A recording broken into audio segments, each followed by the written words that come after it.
It's been extremely hot this week. Right now it's only about 88 degrees, but by Thursday or Friday we're looking at almost 100 degrees with highs 94, 96 degrees. We're here in Berea at the Madison County Health Department where we talked to Lloyd Jordison. The health education director explained the difference between heat stroke and heat exhaustion and also who is more at risk when temperatures are soaring. Here's what he had to say.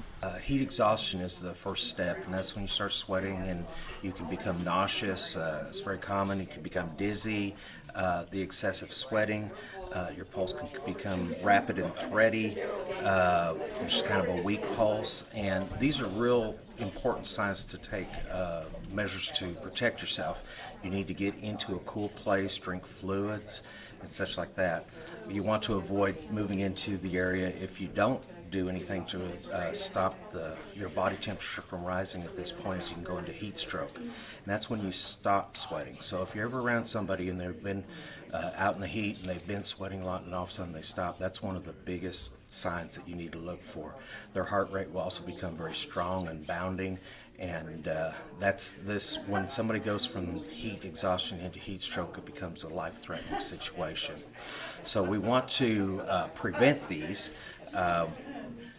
The best thing is if you start getting nauseous, start having some of these signs of the clammy skin and just a lot of sweat, you need to get into a cool place and start cooling down.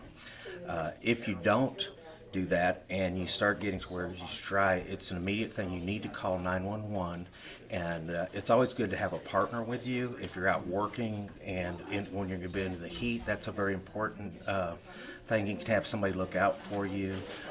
These are all things that if you get to that point where you're not sweating and such, again, I want to reiterate, get emergency help right away, because it is life-threatening. People that are over the age of 60, obese people, and then of course children, and anybody that's sick, if they're ill in any way, if they're out in the heat and such, they're a little higher risk. One of the areas, there's really two areas that I'm probably mostly concerned about, because that's where most of these things start showing up. One is in cars, and we've heard across the nation where kids are left in hot cars, and it's a tragic situation. And we average about 37 a year here in the United States of those kind of deaths, and they're very preventable. We can't let kids just stay in hot cars. The temperature rises so quickly, and it doesn't take high temperatures. It could be in the 70s or 80s, and the car will heat up to a life-threatening temperature for those children. So that's one area. Another area is that we need to be very cautious of is sports teams. The teams that are out there, particularly football, that's a common thing in August. We start those things.